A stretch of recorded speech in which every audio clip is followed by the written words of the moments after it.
روح کو اللہ سے جوڑنا ہے، اس کے لیے کتاب اللہ ہے اور رسول اللہ ہے۔ قُلْ إِن كُنتُمْ تُحِبُّونَ اللَّهَ فَاتَّبِعُونِي، اگر دعویٰ کرتے ہو کہ ہمیں اللہ سے بڑا عشق ہے تو میری غلامی میں آؤ۔ اللہ کہہ رہے ہیں ان سے کہو کہ میری غلامی میں آؤ، میرے بن کے دکھاؤ، یحببکم اللہ، پھر میں تم سے پیار کروں گا۔ تو واحد ہمارے نبی ہیں جن کی پوری زندگی پیدائش سے وفات تک محفوظ ہے۔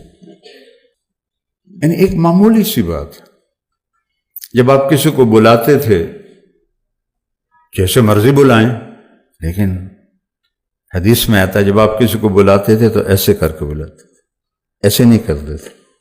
کتنی چھوٹی بات، ایسے نہیں کرتے تھے، ایسے کرتے تھے۔ انگلی اٹھانا ایک عیب سمجھا جاتا ہے، آپ ایسے کر کے بلاتے تھے۔ اتنی چھوٹی چھوٹی باتیں بھی لکھی پڑی۔ جب آپ کو کوئی بلاتا تھا ادھر سے یا رسول اللہ تو آپ ایسے نہیں کرتے تھے۔ اب یہ ساتھی کھڑا ہے، یہ مجھ سے کہے مولوی صاحب تو میں اتنا ہی کروں گا، ادھر والا کوئی کہے مولوی صاحب تو میں اتنا کروں گا۔ اور جب میرے نبی کو کوئی بلاتا تھا یا رسول اللہ تو آپ ایسے کرتے تھے، پورا سینہ دیتے تھے، گردن نہیں۔ ادھر سے کوئی بلاتا یا رسول اللہ تو آپ ایسے کرتے تھے۔ پیچھے سے کوئی بلاتا تو فل موڑ کے اس کی طرف پھر کر کہتے تھے جی فرمائیے۔ میں نے آپ کو ایک چھوٹی سی مثال دی کہ میرے نبی کی زندگی کا ایک ایک ذرہ لکھا پڑا ہے۔ کوئی نبی ایسا نہیں ہے جس کی زندگی اس طرح محفوظ کی گئی ہو۔ آپ کی چال کیسی تھی، آپ کی رفتار کیسی تھی، آپ کا معاملہ کیسا تھا، آپ گھر میں کیسے تھے، آپ باہر کیسے تھے، آپ نے شادیاں کیوں کی، زندگی سمجھانے کے لیے، کیونکہ سب سے مشکل رشتہ خامد اور بیوی ہے، اسے نبھانا سب سے مشکل ہوتا ہے۔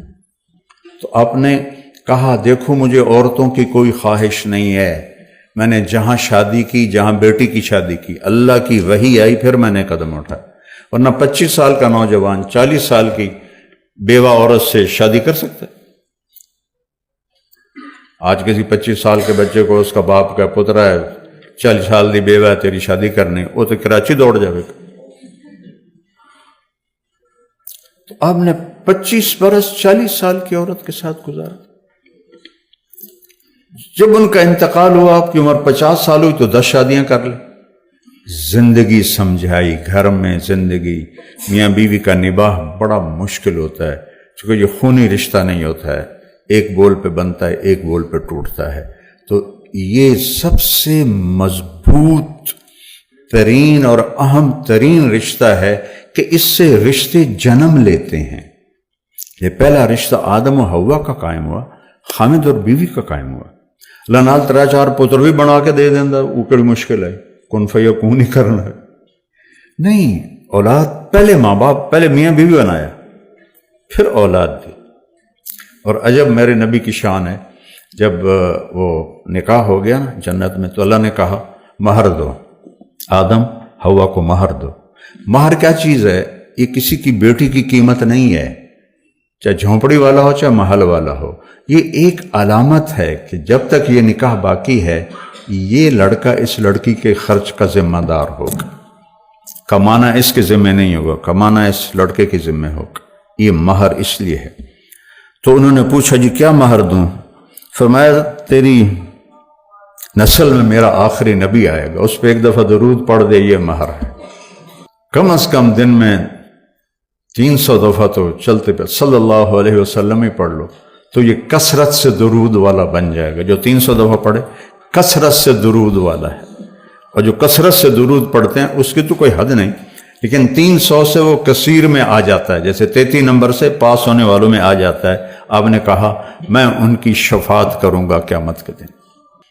اپنے نبی کو پڑھو، ان کی زندگی پڑھیں۔ کسی بھی علم سے انسان نہیں بنتا سوائے علم نبوت اور در رسالت پر سر جھکانے کے بغیر انسان نہیں بنتا ہے۔